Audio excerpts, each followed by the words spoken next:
संवैधानिक के दायरे में रह के अगर हम विरोध करते हैं तो ये हमारा अधिकार है, लेकिन सरकार किस तरीके से दमन कर रही है। हॉस्टल्स में घुस के बच्चों को मारा जा रहा है। ठीक है, आप देखिए जो रिहायशी इलाकों में जो रूम से बच्चे रहते हैं अलग अलग तरीके से, उनको वहाँ से निकाल के मारा जा रहा है। तो ये ठीक नहीं है सर। इसके लेकर हम लोगों ने ये यहाँ पे ज्ञापन देने के लिए आए हैं। तो 14 तारीख में पढ़ के यहाँ पे आप पढ़ते नहीं। श्रीमान प्रधानमंत्री दिल्ली, श्रीमान जिलाधीश महोदय इंदौर, NTPC RRB परीक्षा में हुई धांधली की जांच करने एवं बेरोजगार युवाओं पर दमन और लाठीचार्ज के दोषियों पर दंडात्मक कार्रवाई करने। महोदय, आपको ज्ञात है कि 2019 से लेकर आज तक RRB NTPC के एग्ज़ाम पूर्ण नहीं हो पाए। इस परीक्षा में लगभग 1 करोड़ से भी ज़्यादा विद्यार्थियों ने एग्ज़ाम दिया है, जो एक बड़ी संख्या है। इतने सारे युवा एक उम्मीद के साथ ये परीक्षा दिए थे, परंतु सरकार की गलत नीतियों के कारण आज लाखों छात्रों का भविष्य अंधकार में है। सरकार ने ना समय पर परीक्षा कराई, ना समय पर रिजल्ट दिया। ऐसे जैसे तैसे रिजल्ट भी आया तो वह भी त्रुटिपूर्ण रहा। आप जानते हैं कि देश भर में बेरोजगारी लगातार बढ़ती जा रही है। भारत में बेरोजगारी दर 9% से भी ऊपर है। ऐसी स्थिति में सरकार के द्वारा किया जाना चाहिए ताकि भर्ती निष्पक्ष, पारदर्शितापूर्ण हो और समय पर सभी छात्रों को ज्वाइनिंग दी जाए। वर्तमान में इस परीक्षा में पारदर्शिता परिलक्षित नहीं हुई है, क्योंकि पहले विभाग ने कहा था कि 20% रिजल्ट घोषित किया जाएगा, लेकिन मात्र 11% रिजल्ट जारी किया गया।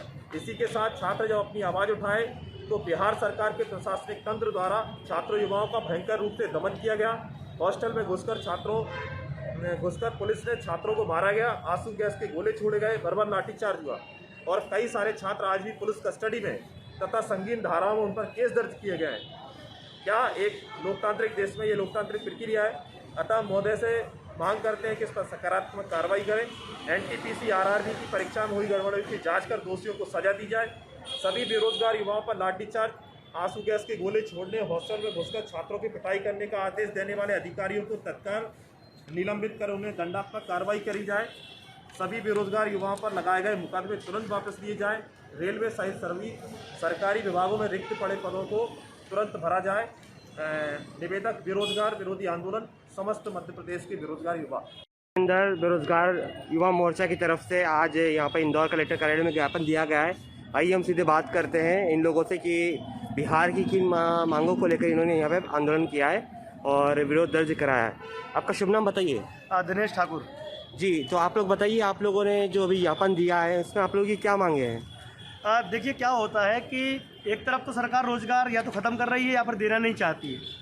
अगर कभी रही सही कसर करके थोड़ा बहुत प्रलोभन के चक्कर में अगर ये लोग निकाल भी देते हैं वैकेंसी, जैसे RRB निकाली थी, बच्चे सालों तक तैयारी करते हैं और NTPC में जिस प्रकार की गड़बड़ियाँ हुई, अगर उस गड़बड़ी को उजागर करने के लिए कोई आगे आता है तो सरकार उसे दबाने की पूरी कोशिश करती है, और अगर नहीं दबा पाती है तो अपनी पुलिस प्रशासन का दुरुपयोग करती है और उनके खिलाफ लाठीचार्ज, दमन और इस प्रकार के हमने वीडियो देखे हैं जो आप देख नहीं पाओगे। मतलब इस प्रकार से लाठीचार्ज करने का भी एक नियम कानून होता है, लेकिन वो ये नहीं देखते कि किसको कहाँ पर लग रहा है, कैसे बच्चे हताश हो रहे हैं, निराश बच्चे बैठे थे वहाँ पर। अपना विरोध प्रदर्शन करने का हमारा एक संवैधानिक राइट है, हक है, फिर भी ये क्या करते हैं कि पुलिस की बर्बरतापूर्ण जो लाठीचार्ज हुआ है उसके खिलाफ अभी आपने देखा होगा, कई सबको पता है, ऐसा कोई छुपी बात नहीं है। लेकिन हम मूवमेंट अगेंस्ट अनएम्प्लॉयमेंट की तरफ से इतना कहना चाहते हैं कि इस प्रकार की हरकतें पहले भी की जा चुकी है, तब भी हम चुप नहीं हुए, अब भी हम आगे इसी प्रकार से बढ़ते रहेंगे। आप कितना भी कोशिश कर लो, जब अंग्रेज थे तब भी वो लोगों को दबाने की कोशिश करते थे, और आज ये सरकार है वो भी बच्चों को दबाने की कोशिश कर रही है।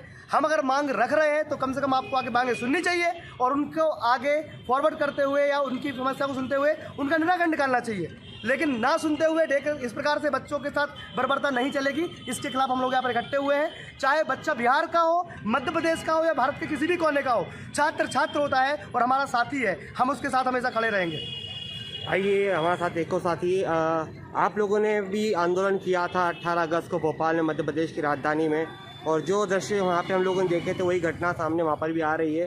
तो आप मुझे बताइए कि ये घटना इस आंदोलन को क्या कमज़ोर बनाएगी आने वाले दिनों में? नहीं, ऐसा नहीं है कि ये घटना इसको कमज़ोर बनाएगी। ये जो जितना किसी व्यक्ति को दबाया जाता हो उतना ही प्रेशर से आगे निकलता है।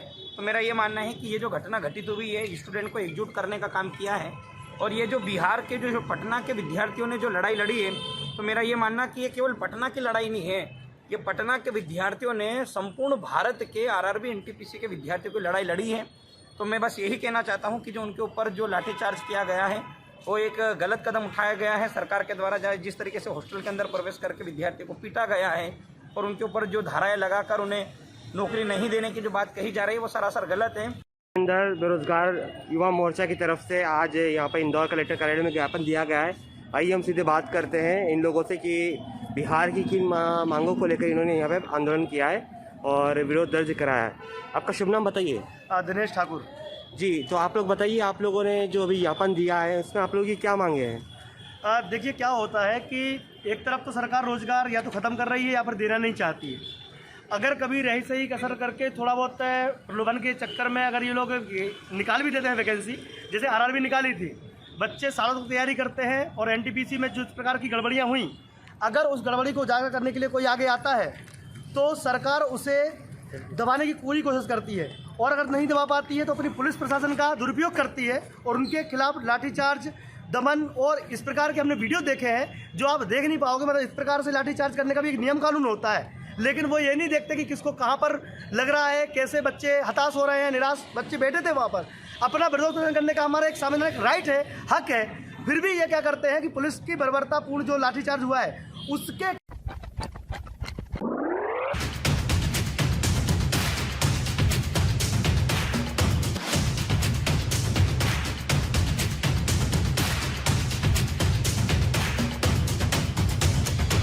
खिलाफ अभी आपने देखा होगा, कई सबको पता है, ऐसा कोई छुपी बात नहीं है। लेकिन हम मूवमेंट अगेंस्ट अनएम्प्लॉयमेंट की तरफ से इतना कहना चाहते हैं कि इस प्रकार की हरकतें पहले भी की जा चुकी है, तब भी हम चुप नहीं हुए, अब भी हम आगे इसी प्रकार से बढ़ते रहेंगे। आप कितना भी कोशिश कर लो, जब अंग्रेज थे तब भी वो लोगों को दबाने की कोशिश करते थे और आज ये सरकार है वो भी बच्चों को दबाने की कोशिश कर रही है। हम अगर मांग रख रहे हैं तो कम से कम आपको आगे मांगें सुननी चाहिए और उनको आगे फॉरवर्ड करते हुए या उनकी समस्या को सुनते हुए उनका निराकरण निकालना चाहिए, लेकिन ना सुनते हुए इस प्रकार से बच्चों के साथ बर्बरता नहीं चलेगी। इसके खिलाफ हम लोग यहाँ पर इकट्ठे हुए हैं, चाहे बच्चा बिहार का हो, मध्य प्रदेश का हो या भारत के किसी भी कोने का हो, छात्र होता है और हमारा साथी है, हम उसके साथ हमेशा खड़े रहेंगे। तो दोस्तों, हिंसा के खिलाफ, लेकिन हिंसा तो दोनों तरफ से हुई, बराबर तरीके से दोनों ही जिम्मेदार हैं। अगर बात करते हैं किसी की, तो अगर किसी ने आपको परेशान किया हो तो भाई कम से कम न्यायालय की तरफ जाके उसका रुख तो किया जा सकता है। जब निहत्थे छात्रों पर लाठीचार्ज हो रहा था, जब निहत्थे छात्रों पर बर्बरता हो रही थी, उस समय ये सारे कानून याद क्यों नहीं आए? अगर मैं आपसे बताऊं दोस्तों, तो जितने भी स्टूडेंट हैं हमारे पास कई सारे बच्चों ने हैशटैग चालू किया है, सपोर्ट, जी हाँ, सपोर्ट आरआरबी स्टूडेंट्स, जी हाँ, सपोर्ट आरआरबी स्टूडेंट्स। जी हाँ, अपन क्या कर सकते हैं कि इसको मैं यहां लिख देता हूं, हैशटैग चलाना है अपने को, जी हाँ, या आई सपोर्ट भी कर सकते हो, सपोर्ट आरआरबी स्टूडेंट्स। अब ये हैशटैग चलाने के बाद अगर बच्चा इकट्ठा होके और किसी को बताता है कि हम सब मिलकर, किसी व्यक्ति विशेष का बात नहीं करूंगा कि कोई एक व्यक्ति ने किसी ने को जो बताया है, हम बात करते हैं कि भैया ये जो तोड़फोड़ हुई है किसी एक व्यक्ति को अगर किसी ने की है, क्या हुआ था कि पहले जनता शांतिपूर्ण तरीके से 3-4 दिन से बात करना चाह रही थी, सरकार से, गवर्नमेंट से बात करना चाह रही थी। अगर आप पहले ही सुन लेते, अगर आप पहले ही बात कर लेते तो ये सब चीजें नहीं होती ना। किसानों ने भी 12-13 महीने, मतलब ये मान चलो कि लगभग 1 साल तक उन्होंने पूरा आंदोलन करा, अगर अंततः उनको झुकना पड़ा, लंबा लड़ाई चली, बच्चों ने थोड़ा सा जल्दबाजी तो करी, लेकिन उस पर भी इस प्रकार से चीजें नहीं होनी चाहिए जिस तरीके से बच्चों को डराया जा रहा है कि यार कोई कभी बोलने नहीं आएगा क्या? अगर इस प्रकार से काम होगा तो फिर कोई बोलने नहीं आएगा। हाँ, हिंसा गलत है, हिंसा गलत बात हो सकती है, लेकिन आप इसको पब्लिकली सॉर्ट आउट कर सकते थे। जब बच्चे 3 दिन से खड़े हुए थे, भूखे प्यासे बैठे हुए थे, उन्होंने खाना नहीं खाया, उन्होंने अपनी बात रखी, न्याय की बात। और आज देखो मीटिंग भी हुई है जिसमें ये कहा गया है कि रिजल्ट को दोबारा रिवाइज किया जाएगा। यार ये काम तो आप पहले भी कर सकते थे, ये सब चीजें होने नहीं देते। अगर किसी ने, जब यार देखो सुनने की भी बात होती है, भगत सिंह थे, भगत सिंह थे, उन्होंने कहा था जो लोग ऊंचा सुनते हैं उन्हें धमाके की जरूरत होती है। भगत सिंह ने कहा था ये बात, ये वीर क्रांतिकारी थे, उनको मालूम थी कि जो लोग ऊंचा सुनते हैं उनके लिए धमाके की जरूरत होती है। अब बेचारा बच्चा करे तो करे क्या, उसको मजबूर मत होने दो ना। कम से कम अगर कभी भीड़ इकट्ठी होती है, 100-500 लोग भी लोकतंत्र का हिस्सा है। वोट तो आप एक एक से मांगते हो, वोट तो आप एक एक से मांगते हो। जब लोकतंत्र की बात आती है तो अगर 500 बच्चे कहीं पे इकट्ठे हो तो क्या सोचते हैं, अरे 500 ही तो है यार, 1000 होने दो, 1000 होने देते हैं। अरे 1000 ही तो बच्चे इकट्ठे हुए हैं यार, 2000 होने दो। भैया इतनी भीड़ को बड़ा होने दे क्यों देते हो आप? इसका जवाब कौन देगा कि इसको भीड़ को खड़ा होने क्यों देते हो आप? जब वो 500 बच्चे, 400 बच्चे, 800 बच्चे 3 दिन पहले से बोल रहे थे कि भाई मांगे सुन लो, आप वहां आके खड़े हो सकते थे, आप बोल सकते थे, डिस्कस कर सकते थे। जो आज कर रहे हो वो उस दिन भी कर सकते थे। इतने ऊपर लेवल तक जाने की जरूरत क्यों पड़ती है?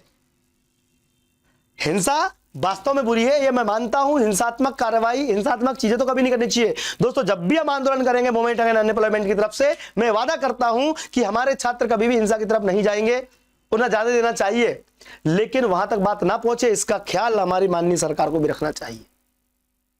यार जब छात्र कुछ बोलने आ रहे हैं तो आप एक बार सुन लेते।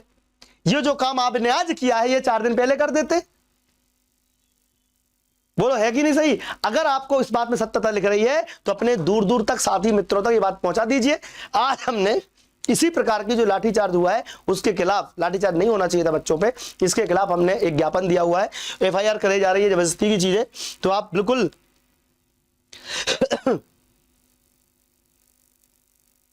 ठीक है। अभी आप देखेंगे, मैं आपको दिखा देता हूं, जो बच्चे लेट आए उनको दिखा देता हूं, उसके बाद में बात करूंगा। जी हाँ, जो बच्चे लेट आए उनको कुछ चीजें दिखा देता हूं मैं, ताकि उनको समझ में आ जाए कि मैं क्या बात कर रहा हूं। ठीक है, आप ये वीडियो देखिए। अंदर बेरोजगार युवा मोर्चा की तरफ से आज यहाँ पर इंदौर कलेक्टर कार्यालय में ज्ञापन दिया गया है। आइए हम सीधे बात करते हैं इन लोगों से कि बिहार की किन मांगों को लेकर इन्होंने यहाँ पे आंदोलन किया है और विरोध दर्ज कराया है। आपका शुभ नाम बताइए। दिनेश ठाकुर जी, तो आप लोग बताइए, आप लोगों ने जो अभी ज्ञापन दिया है उसमें आप लोगों की क्या मांगे हैं? देखिए क्या होता है कि एक तरफ तो सरकार रोजगार या तो ख़त्म कर रही है या फिर देना नहीं चाहती है।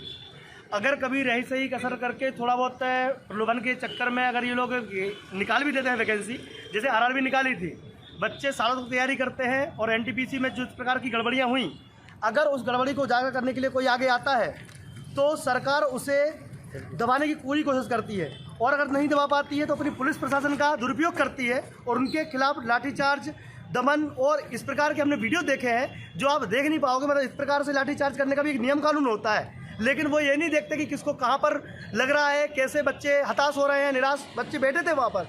अपना विरोध प्रदर्शन करने का हमारा एक संवैधानिक राइट है, हक है, फिर भी ये क्या करते हैं कि पुलिस की बर्बरतापूर्ण जो लाठीचार्ज हुआ है उसके खिलाफ अभी आपने देखा होगा, कहीं सबको पता है, ऐसा कोई छुपी बात नहीं है। लेकिन हम मूवमेंट अगेंस्ट अनएम्प्लॉयमेंट की तरफ से इतना कहना चाहते हैं कि इस प्रकार की हरकतें पहले भी की जा चुकी है, तब भी हम चुप नहीं हुए, अब भी हम आगे इसी प्रकार से बढ़ते रहेंगे।